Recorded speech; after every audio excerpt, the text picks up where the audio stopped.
Good morning to my dear students. Welcome back to the Global Gyan Guru School for the online classes, right? In the previous lecture, we have already learned the chapter number 2, its second part, right? Soil and minerals. So today our semester's last course is water, right? Chapter number third का chapter number 3 का third part है water, जो हमारे semester का last chapter है, right?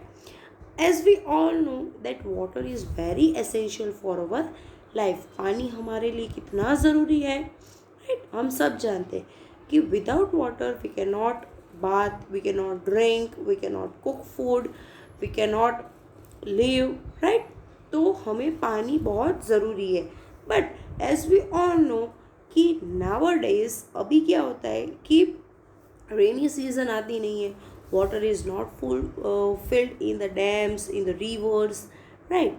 And also with that the atmosphere is also been getting damaged, right? वो भी damage हो रहा है, पानी नहीं है इसलिए. ठीक है, तो हम इस चैप्टर में हम वो सब चीज़ पढ़ने वाले हैं, राइट? कि पानी क्यों नहीं है, व्हाट आर इट्स नीड, कहाँ से पानी आता है, how is it been used, right? And why it is been getting lesser, पानी कहाँ पे कौन से प्रोजेक्ट्स बनाए गए, we will all learn about that, right, in this chapter. So let's start our chapter. तो इन इकोनॉमिक्स टाइम कि as we all know that in today's each and everywhere that the problem of water is been seen, right? In the economics time, in the times of India, in the other picture, it is shown you that कि पानी के हिस्सा, पानी नहीं है तो क्या हो रहा है कि कितना ड्रेनेज हो गया है, कितना सब सूख गई है ज़मीन. तो what problem is being highlighted in the newspaper clips. Newspaper की जो क्लिकिंग यानी पिक्चर, जो फोटोग्राफ्स आपको दिखाए गए, उसमें क्या चीज़ हाईलाइट की गई है, पानी के बारे में, right? What is the problem in that and why do you think this problem has occurred. अब ये क्वेश्चन है कि ये चीज़ क्यों हुआ और पानी क्यों इम्पोर्टेंट है इतना, right? So as we all know that nearly 71% of the earth is being covered up with water, and then why do we face water shortage. तो हम पानी की शॉर्टेज क्यों देखते हैं.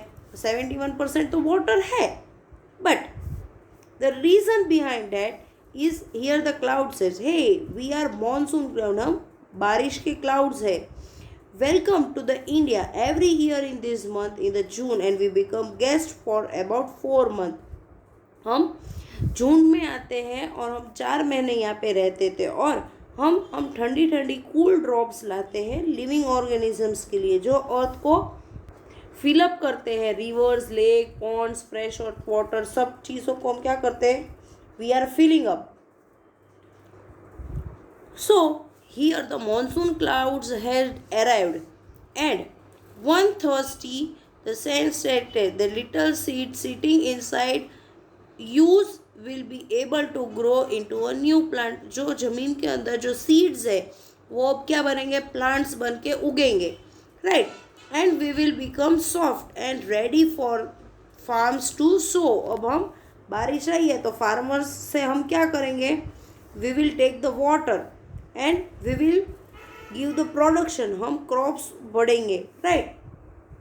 अब एज वी ऑल नो कि rain is the main source of fresh water. जो बारिश है वो फ्रेश वाटर का सबसे बड़ा सोर्स है, राइट? तो India gets most of its rain during the monsoon season between June and September. जून और सितंबर के अंदर मॉनसून सीजन यहाँ पे आती है और वो 4 मंथ तक रहती है. And rainfall is not uniform throughout the India. वहाँ पे रेनफॉल सेम नहीं है. In some of the places there is very heavy rainfall, right? बहुत ज़्यादा होता है, और कुछ एरियाज में वेरी स्कैंटी रेनफॉल यानी बहुत कम rainfall. But during some years क्या होता है कि मॉनसून इज़ वीक और कम्प्लीटली फेल्स. कुछ सालों में क्या होता है कि मॉनसून कभी आती है, कभी आती ही नहीं है मॉनसून के सीजन में, राइट?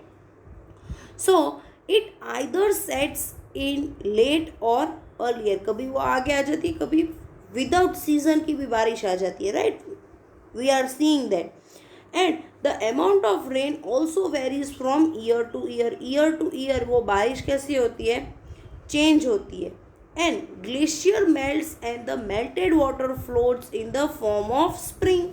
जो ग्लेशियर्स है वो मेल्ट होके पानी के फॉर्म में एक स्प्रिंग के जैसे आते हैं, राइट. अब स्प्रिंग क्या है, it is a fresh and so is underground water. वो क्या होती है, धीरे धीरे पानी जमीन के नीचे हो जाता है, अंडरग्राउंड हो जाता है वाटर. अब ग्लेशियर क्या है, वो ग्लेशियर जो मूविंग एक रिवर के जैसे बर्फ पिघल कर धीरे धीरे धीरे धीरे वो माउंटेन्स की तरफ से नियर द पोल की तरफ आता है, उसको बोलते हैं glaciers, right. But when we need water for domestic use, हमें डोमेस्टिक पर्पस के लिए, हमें डेली काम के लिए अगर हमें पानी चाहिए, राइट, तो फार्मिंग, जनरेटिंग हाइड्रो पावर, तो ये सब कैसे होता है कि as there is only a limited amount of fresh water बड़ा लिमिटेड है, बहुत कम पानी है, right, fresh, but we must conserve it and use is wisely. हम उसको कंजर्व करें, बचा के रखें और हम उसको अच्छे से उपयोग करें उसका, राइट. सो फार्मर्स क्या करते हैं, they grow the crops with such even rainfall. वो ऐसी अनइवन रेनफॉल में भी वो क्रॉप्स प्रोडक्शन करते हैं.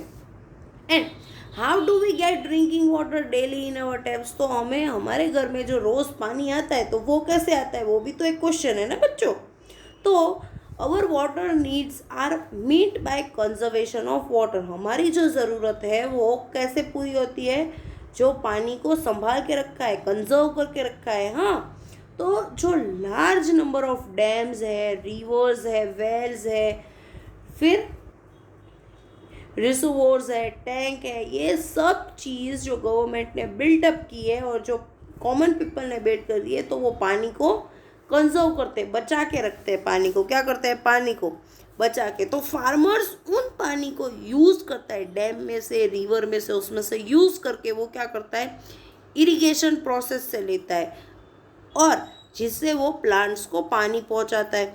अब जो इरिगेशन है वो क्या है कि इरिगेशन वो प्रोसेस है कि जहाँ पे the method in which a controlled amount of water is supplied to the field at regular intervals. Regular intervals पे जो मेल्टेड वाटर जो कंट्रोल डाउन किया गया है उसे कहते हैं irrigation, right.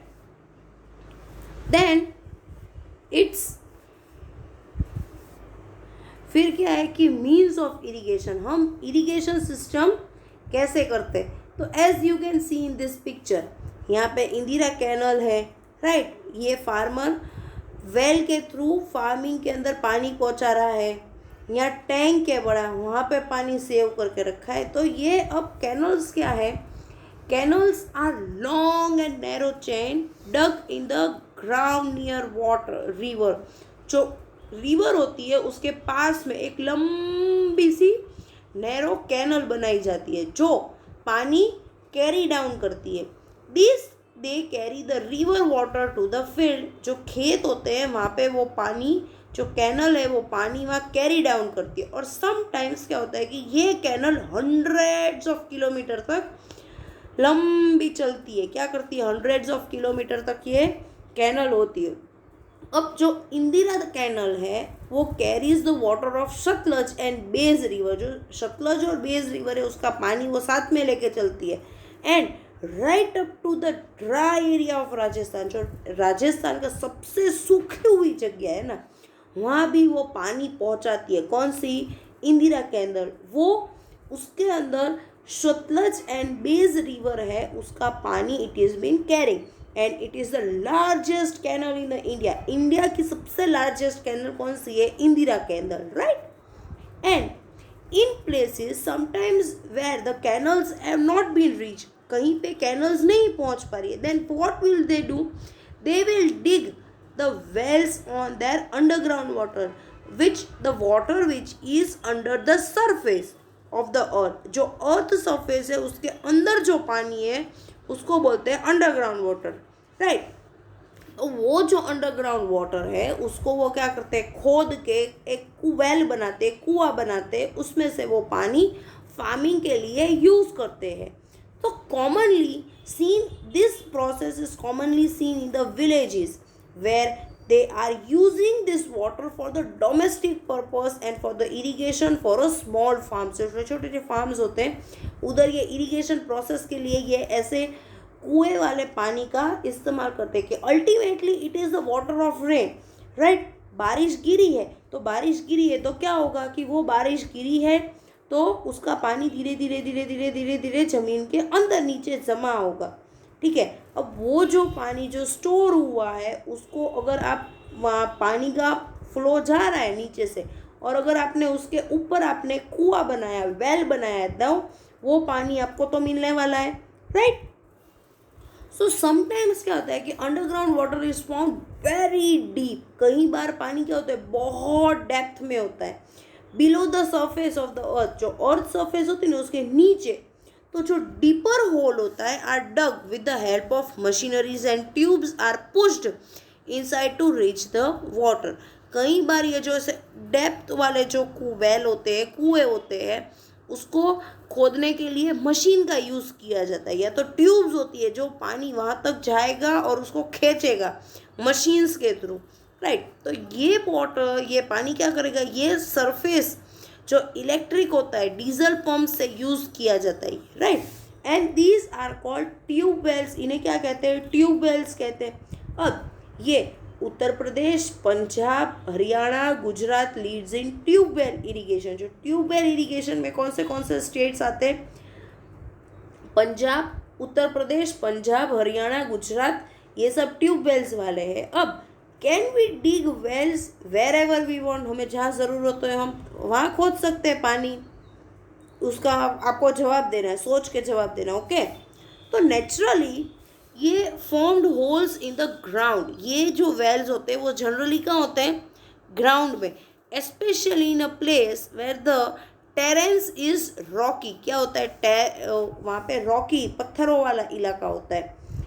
We get filled with rain water during monsoon. जो यहाँ पे you can see the natural tank जो है वो क्या है, जो पत्थरों वाली जगह है वहाँ पे अपने आप ऐसे एक प्लेस है तो वहाँ पे पत्थरों के वहाँ पे वो पानी अपने आप एक टैंक के जैसा भर गया है, राइट.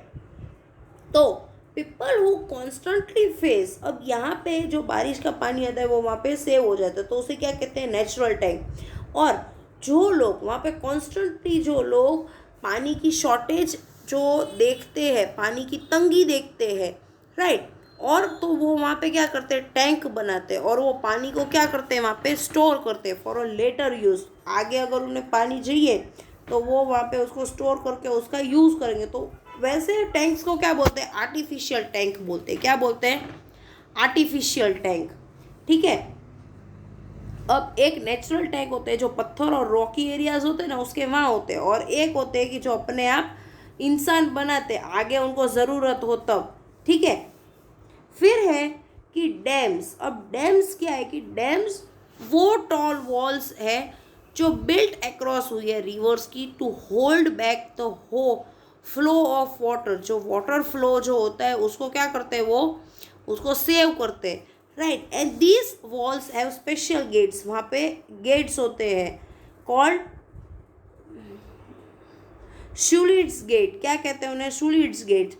वैसे गेट कि उसको आप खोल भी सकते हो, बंद भी कर सकते हो, right. And controls the flow of water. वो पानी का फ्लो ऑफ कंट्रोल भी, जो पानी आपने बचा के रखा है, रिजर्व करके रखा है, उसको आप जितना गेट खोलोगे उतना ही वो पानी जाएगा, उससे ज़्यादा पानी जाएगा नहीं. अब आपने बोला कि चलो अब अपन ने इतना पानी छोड़ दिया तो चलो गेट बंद कर दो, दरवाज़ा बंद कर दो, तो आप दरवाज़ा बंद कर सकते हो. तो वो जो शुलिट्स गेट आर स्लाइडिंग गेट्स. कैसे होते हैं, स्लाइड वाले गेट होते हैं, ऊपर नीचे हो जाते हैं, राइट. फिर the river water is stored in an artificial lake. जो आर्टिफिशियल लेक होते हैं ना उसके अंदर वो पानी को कैसे करते हैं, स्टोर करते हैं behind the walls of dam. जो डैम होते हैं उसके पीछे वो पानी को सेव करते हैं. Canals are dug to connect the stored water with the fields. जो फील्ड्स होता है उसके साथ उसको क्या करते हैं, वो कनेक्ट करते हैं. जो कैनल्स होती है उसको और dam serves more than one purpose. जो डैम्स होते हैं वो एक पर्पस से भी ज़्यादा काम करते हैं, मल्टीपर्पज़ प्रोजेक्ट करते हैं। तो यहाँ पे मल्टीपर्पज़ प्रोजेक्ट में क्या है, it is being use for the electricity, irrigation, flood control, soil conversation, फिर टूरिस्ट के लिए, नेविगेशन, फिशर्स के लिए, ये सब के लिए क्या होता है, यूज़ होता है। In multipurpose projects dams are constructed at various point across perennial river. जो पेरेनियल रिवर है उसके वहाँ पे बहुत सारे मल्टीपर्पज़ डैम्स बिल्ट अप किए गए हैं, राइट। और they fulfil the different needs. वो क्या करते हैं, अलग अलग नीड्स को फुलफिल करते हैं। They are fulfilling the different needs, right. And they catch the areas. वो वहाँ पे पर्टिकुलर एरियाज को, ऐसे एरियाज को कैच करते हैं जहाँ पे रेन वाटर इज कलेक्टेड, जहाँ पे बारिश का पानी बहुत सारा कलेक्टेड होता है, and flow down to the water bodies. Water bodies के अंदर वो वहाँ से चला जाता है। वैसी जगह पे डैम्स ज़्यादातर बिल्ट अप किए गए। अब plants with a lot of trees, बहुत सारे ट्रीज हो वहाँ पे, and this not only brings in more rainfall. वो वहाँ पे खाली बहुत सारा बारिश नहीं लाता, पर साथ में क्या लाता है, it is also preserving soil from getting. जो सॉइल होती है उसको भी प्रिजर्व करता है, वहाँ पे खराब ना हो उससे। और more but also preventing soil from getting eroded. वहाँ से बारिश सॉइल भी बिखर कर चली नहीं जाए। और जो फ्रेश वाटर लेक होता है वो उसे यूज़ करता है ब्रीडिंग फिश में। और these are also popular tourist spots. वो वहाँ के टूरिस्ट स्पॉट्स भी है। In many such projects canals are used by small ships to carry goods.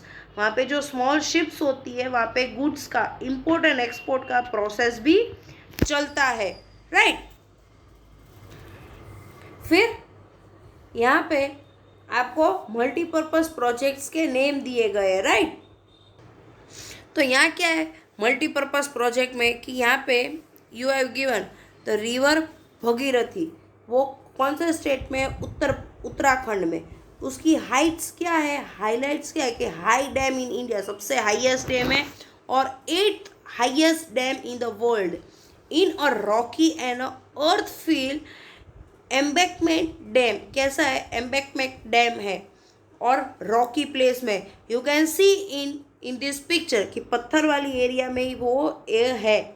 फिर उसका पर्पस क्या है कि वो वहाँ पे इलेक्ट्रिसिटी और हाइड्रो इलेक्ट्रिसिटी को प्रोवाइड करता है। अब next is river Sutlej. River Sutlej है वो स्टेट हिमाचल प्रदेश और पंजाब में है, और वो लार्जेस्ट डैम है इंडिया का, और वो सेकेंड लार्जेस्ट डैम एशिया का है। पूरे एशिया में, वर्ल्ड में 8th हाईएस्ट डैम कौन सा है, भगीरथी। और जो सेकेंड लार्जेस्ट डैम है पूरे एशिया में वो कौन सा है, सतलज। और वो पूरे कंक्रीट ग्रेविटी डैम है। कैसा है, ग्रेविटी वाला डैम है, कितना ऊपर है, यू कैन सी। और उसका मेन काम क्या है कि वो इरिगेशन के लिए पानी देता है। इलेक्ट्रिसिटी जो स्टेट्स में चाहिए, तो किस में चाहिए, हिमाचल प्रदेश, दिल्ली, राजस्थान, पंजाब एंड हरियाणा में जहाँ पे इलेक्ट्रिसिटी चाहिए वो वहाँ पे उसको भी प्रोवाइड कराता है, राइट। Then river Mahanadi. अब महानदी है वो कहाँ है, ओडिशा में। और उसकी हाईलाइट क्या है, कौन से स्टेट में, ओडिशा में। और हाईलाइट क्या है कि one of the longest earthen dam in the world. Earth के ऊपर सबसे लॉन्गेस्ट डैम हो ना तो वो कौन सा है, ये महानदी। और उसका पर्पस है इरिगेशन, पावर सप्लाई देता है, और helps in controlling flood. Flood आता है तो उसको भी बचाने में वो मदद करता है। फिर है रिवर कृष्णा, जो बॉर्डर ऑफ आंध्र प्रदेश और तेलंगाना में है। कहाँ है, border of Andhra Pradesh and Telangana. And its height is world's highest masonry dam है। और जो सबसे बड़ा लार्जेस्ट मैन मेड लेक है वर्ल्ड का मैन मेड सबसे लार्जेस्ट डैम कौन सी है, कृष्णा। और उसका काम है कि वो पानी जो इरिगेशन के लिए और जो इलेक्ट्रिसिटी होती है वो बोथ स्टेट्स को प्रोवाइड करती है। क्या करती है, बोथ स्टेट्स को प्रोवाइड करती है। फिर है रिवर नर्मदा, जो सरदार सरोवर डैम है वो रिवर नर्मदा है। वो कहाँ है, स्टेट गुजरात में, और वो सेकेंड लार्जेस्ट है ग्रेविटियल डैम बाय वॉल्यूम। वॉल्यूम यानी उसकी जो कैपेसिटी है, कितना बड़ा है, वो सेकेंड लार्जेस्ट है। और उसका पर्पस क्या है कि वो 4 स्टेट्स के अंदर एक कैंट्रीन जैसा काम करती है, सप्लाई करती है, एक मध्य प्रदेश, गुजरात, महाराष्ट्र एंड राजस्थान में, राइट। फिर है रिवर दामोदर, जो वेस्ट बंगाल और झारखंड स्टेट में है। तो उसका काम क्या है, उसका काम है कि वो वहाँ पे सोर ऑफ बंगाल के नाम से जानी जाती है, and it's also cause frequent floods. वहाँ पे फ्लड भी बहुत ज़्यादा फ्रिक्वेंटली कभी भी आ जाता है। तो government solve the problem by building several dam across the river. उसके आसपास बहुत सारे डैम्स उन्होंने, गवर्नमेंट ने, फ्लड बहुत ना आए तो उसके आसपास उन्होंने क्या किया, बहुत सारे डैम्स उन्होंने बना दिए। और यहाँ पे फ्लड, उसका काम क्या है कि वो वहाँ पे फ्लड को कंट्रोल करता है, पानी सप्लाई करता है, irrigation through West Bengal and Jharkhand में। फिर है रिवर गंगा, जो वेस्ट बंगाल में, और वो वहाँ पे 106 गेट्स है। कितने हैं? 106 गेट्स। कितने सारे हुए, राइट। और वो पावर जनरेशन करता है and supplying water to West Bengal and Bangladesh. Bangladesh और वेस्ट बंगाल को वो पानी पहुंचाने का काम करता है। फिर है रिवर पेरियार, जो केरला में है, राइट, पेरियार। और वो हाईएस्ट आर्च डैम है इंडिया का, and it is constructed between 2 granite hills. 2 granite hills है ना, उसके बीच में वो डैम बनाया गया है। और वो पावरफुल जनरेशन एंड इरिगेशन को सप्लाई करता है। वहाँ पे पावरफुल जनरेशन होता है, जनरेट होता है पावर की। Okay, so what we have seen this in chapter. यहाँ पे हमने देखा कि रेन वाटर का सोर्सेज, यहाँ पे गेट, रेनफॉल कैसे बचाते हैं, पानी को कैसे बचाते हैं, डैम्स क्या काम करते हैं, what are the multipurpose project, we have all seen about that, right. So if you have any doubt in this chapter, you can tell me when you come to the school, right? And otherwise you can message me कि ma'am we have not understood this particular topic on this particular page, so that I will be explaining you again, okay? And whatever work I will sending you, whatever work which I am sending you, you have to complete in your fair book, as this is our last chapter of our semester exam, right? So now onwards, after this I will be just giving you all the revision, and make sure that you have completed your fair book very properly, okay? And you have to make your fair books very properly and in a neat manners, and I will be giving you the marks of that, okay? Bye bye, have a nice day.